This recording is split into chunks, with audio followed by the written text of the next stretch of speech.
everyone, I'm Simon Boxall in for Donna Bush with your CIG TV news brief and weather forecast on this Wednesday. Thanks for being here. Public Health have been conducting testing and contact tracing at Prospect Primary School after a Year 6 student tested positive for COVID-19. Testing and contact tracing is currently focused on primary contacts and include the child's classmates and teachers who had prolonged interaction with that class. Public Health will contact any other persons as required based on the results of contact tracing activities. The school was closed today to facilitate deep cleaning activities. Director of the Department of Education Services, Mark Ray, stopped by the CIG TV studio with an update on the situation. The public health team came out to the school yesterday and they tested everyone in the class of the affected student, and they have conducted all of the tests, and we are just awaiting some final results now, but they will update on any further outcomes from the testing that they undertook yesterday. Prospect Primary will reopen tomorrow, Thursday, 30th of September. The members of the affected class, the students and their households, will be required to quarantine as per the instructions from Public Health for 14 days. We have done deep cleaning on the facility, and we will be reopening using the mandatory guidance that was issued to schools earlier this month with regard to COVID-19 protocols in schools. Parents, first and foremost, they are just reminded that if their children are exhibiting flu-like symptoms, they definitely need to keep them at home. They would need to touch base with the primary physician that they utilize for their family, or they can contact the flu hotline. And the numbers are posted in our guidance and on the various websites.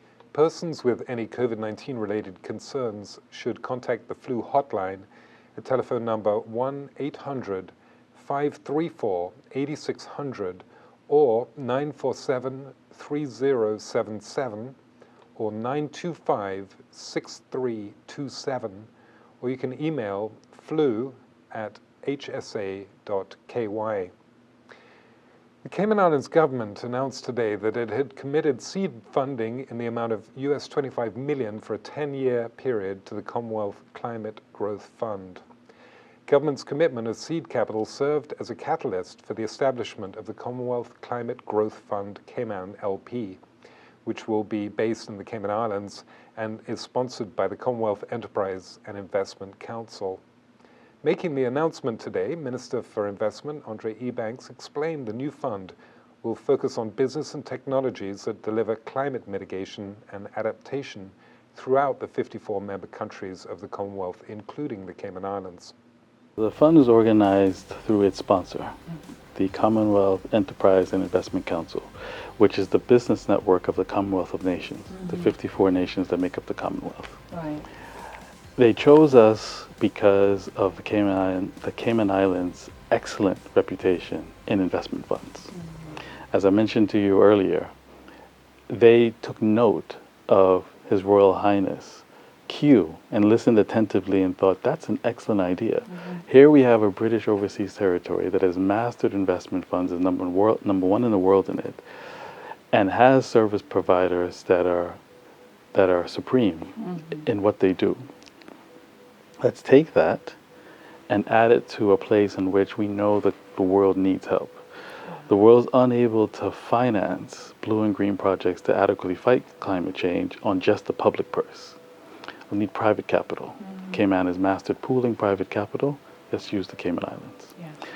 So the fund will also be aided by EY Cayman as its auditor, as Maples and Calder as its attorneys, and its fund administrator will be Harmonic.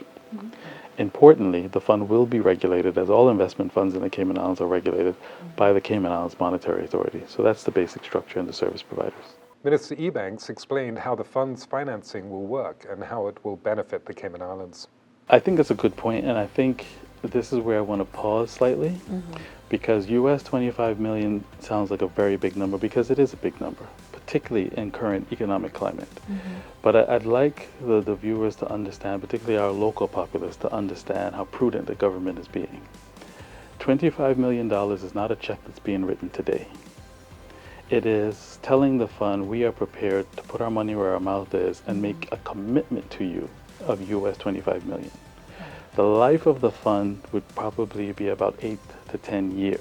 Okay. So put forward that commitment. The fund then turns to other local private investors in Cayman and says, government has put its money where its mouth is. Okay. What say you? Okay. And they seek to try to raise at least 200 million locally. Mm-hmm. If they amass that amount of money, they will place that with an international bank and try to get the fund to raise internationally up to 750 million. So the Cayman Islands money does not get touched until the fund reaches at least 750 million. Mm-hmm. Once it does, and we pray that it does, then the fund over the life of its years, every time it needs capital for a project, will call from the Cayman Islands to draw down from our 25 million. So it goes out in portions. Mm-hmm. Important to note is that the Cayman Islands will receive its return and be repaid on the same terms as all other investors. Okay. But because we were first and took the initial step, Mm-hmm. the fund has suggested to us that, which will be in the term of the fund's documents, Mm-hmm. that they will provide Cayman an additional, on top of our return, $50 million to be used locally to finance blue and green projects right here in Cayman. That means jobs. First of all, that means helping to address our own climate issues ourselves, Right. giving us capital to do that. Mm-hmm. That means jobs. That means training and getting Caymanians into a completely different industry. This has the opportunity to have another leg to the economy. Watch the rest of our in-depth conversation with Minister for Investment, Andre Ebanks, about the Cayman Islands' role in the global fight against climate change.